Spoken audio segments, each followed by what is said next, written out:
आम आदमी की जिंदगी की रोज की 60% चीजें जिन पर वो पैसा खर्च करता है उनका सीधा संबंध पेट्रोल, डीजल और सीएनजी गैस से जुड़ा होता है। और तब युद्ध के 76वें दिन जब पेट्रोलियम कंपनीज ने 3 रुपए से कुछ ज्यादा प्रति लीटर कीमत बढ़ाई, तब तक जनता इस संकट को समझ चुकी थी। इसीलिए कहीं सवाल ज्यादा नहीं दिखाई दिए, लेकिन यह जरूर दिखा कि क्या भविष्य में भी तेल की महंगाई से आम आदमी की रक्षा का फर्ज सरकार निभा पाएगी।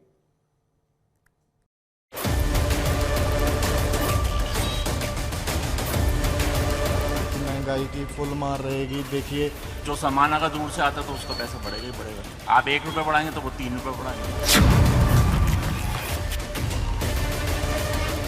आम लोग ज्यादा सफर कर रहे हैं उससे। वेतन बढ़ नहीं रहे, रेट बढ़ी जा रहे हैं। महंगाई की मार तो है ही है, खासकर मिडिल क्लास आदमी पे। खर्चे बहुत ज्यादा ही होते जा रहे हैं। आम आदमी क्या करे समझ ही नहीं आ रहा है। हो सकता है मोटरसाइकिल छोड़कर साइकिल पे आ जाए। ईरान युद्ध के पहले 2 महीने में जब दुनिया भर में दाम बढ़ते रहे, तब तो नरेंद्र मोदी तेल की कीमतों को संभालने का फर्ज भारत में निभा ले गए।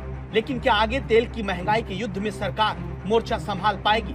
सवाल इसलिए क्योंकि शुक्रवार को जाकर जब कीमत भारत में बढ़ी, तब दिल्ली में पेट्रोल 97 रुपए 77 पैसे प्रति लीटर हो गया, मुंबई में 106, तो कोलकाता में 108 रुपए के पार। डीजल भी 3 रुपए से ज्यादा प्रति लीटर महंगा हुआ। जिस जनता को बहुत दिनों से केवल ये सुनने को मिलता है कि अब दाम बढ़ने वाला है, तब दाम बढ़ने वाला है, वो मानसिक रूप से इस बढ़ोतरी के लिए तैयार मिली, क्योंकि इजाफा जहां पहले कहा जाता रहा कि ज्यादा होगा, वहां 3 रुपए ही बढ़ा। जिस हिसाब से जंग चल रहा है इस वक्त, हालात खराब है इस वक्त, तो बढ़ने की तो उम्मीद थी, लेकिन चलो 3 रुपए तो मेरे ख्याल में 12 रुपए का इम्पैक्ट नहीं पड़ गया। आम लोग ज्यादा सफर कर रहे हैं उससे, तो अगर इतना तो चलेगा तो, लेकिन ज्यादा नहीं होना चाहिए इसे। मजबूरी है, ये वार चल रही है, उसका असर तो पड़ेगा सबको, तो प्रिकॉशंस चाहिए हर आदमी को, प्रिकॉशंस ले, थोड़ा कर्व करे हर चीज के लिए। हाँ, हमें पता है, हमारे देश का भी देखना चाहिए कि देश का में जो पेट्रोल और डीजल का हमें यूज़ थोड़ा कमती करना चाहिए, क्योंकि बाहर तो क्राइसिस हो रहा है, बाहर जो वॉर हो रहा है, तो उसके लिए थोड़ा तो हमें ही कंट्रोल में रखना चाहिए एक्चुअली। हम लोग तैयार हैं, मोदी जी के लिए खड़े हैं, ठीक है, और रेट तो अभी और भी बढ़ेंगे, बट ठीक है, मोदी जी ने कुछ सोच रखा होगा। इधर दाम बढ़ा, उधर राहुल गांधी का वार आया, कहने लगे गलती मोदी सरकार की, कीमत जनता चुकाएगी। 3 रुपए का झटका आया, बाकी वसूली किस्तों में की जाएगी। अमृत काल में आपका स्वागत है, और इस अमृत काल में महंगाई मैन अपना चाबुक चला रहे हैं। मोदी जी आपसे वसूली कर रहे हैं, आपकी जेब पर डाका डाल रहे हैं। इस अमृत काल में आज की तारीख में देश में पेट्रोल और डीजल के दाम 3 रुपए प्रति लीटर बढ़ा दिए गए हैं। असलियत यह है कि जब आपकी जेब पर डाका डाला जा रहा है, जब आप पर महंगाई का चाबुक चलाया जा रहा है, तब दुनिया के तमाम ऐसे देश हैं जो अपने लोगों को राहत दे रहे हैं। 3 रुपए पे इतना ज्यादा हाइप तो सरकार को कोसने के अलावा कुछ आता है? ये नहीं देखा कि 1700 करोड़ रुपए का रोज नुकसान देके 2.5 महीने का हम लोगों ने कवर दिया है इस देश को, और मात्र 3 रुपए बढ़ा है मिनिमल, जो कि अगर हालात सामान्य हो गए, जिस दिशा में प्रोग्रेस हो रही है, तो सामान्य हो जाएगा। लेकिन इनको आदत है देश में अव्यवस्था फैलाने की। पेट्रोल डीजल बढ़ गया, महंगाई की मार हो गई, ये हो गई, अरे पूरा विश्व अफेक्टेड है। अखिलेश यादव ने कार्टून के साथ पोस्ट किया, पीएम की तेल कम खर्च वाली अपील का कार्टून लगाकर लिखा, आगे बढ़ना है तो साइकिल ही विकल्प है। जब पेट्रोल डीजल का दाम न्यूनतम स्तर पर था, उसमें आपने बेनिफिट दिया नहीं, did not pass on to the consumers. जो रशिया से तेल खरीदा गया सस्ते, जिसके लिए इतना बवाल हो, उसका कोई फायदा देश को मिला नहीं, आपके मित्रों को मिला। अभी जो पेट्रोल का एक्सपोर्ट पर एक्साइज ड्यूटी है, आपने उसको कट डाउन कर दिया, लेकिन देश के गरीब जनता पर आपने थोप दिया।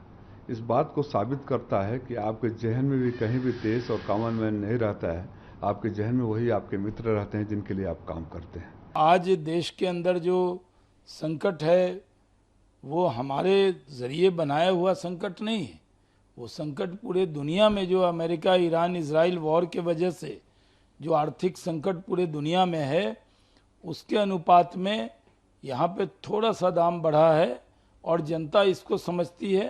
कांग्रेस जिस तरह की भाषा बोल रही है, प्रधानमंत्री के लिए महंगाई मैन कहना, इस तरह के शब्द का उपयोग करना, ये दुर्भाग्यपूर्ण है।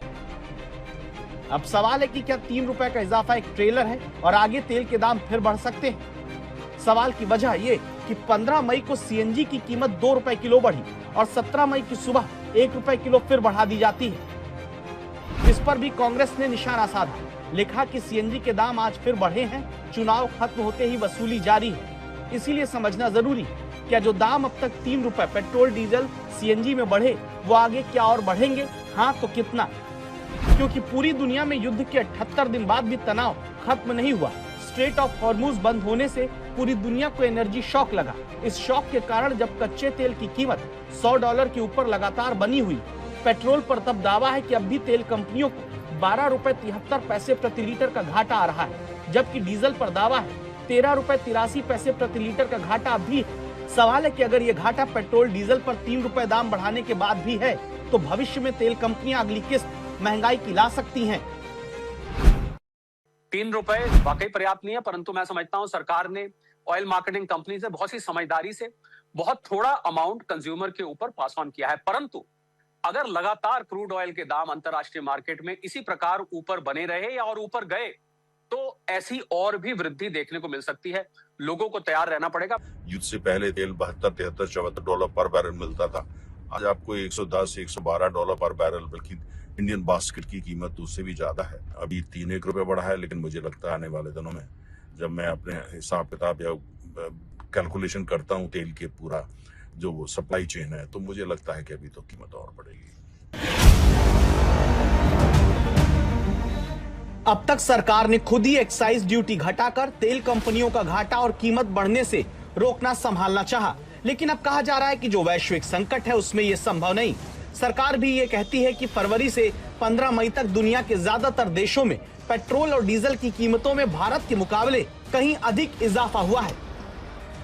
एक हिसाब जो मोटा मोटा सामने आया है उसमें अमेरिका में 46 से 48% तक तेल के दाम पहले ही बढ़ चुके हैं। चीन में 25 से 27%, फ्रांस में 22 से 30% इजाफा पेट्रोल डीजल के दाम में पहले हो चुका है। ब्रिटेन, जर्मनी, कनाडा, जापान हर जगह 10% से 30% तक तेल की कीमत पहले बढ़ाई जा चुकी है।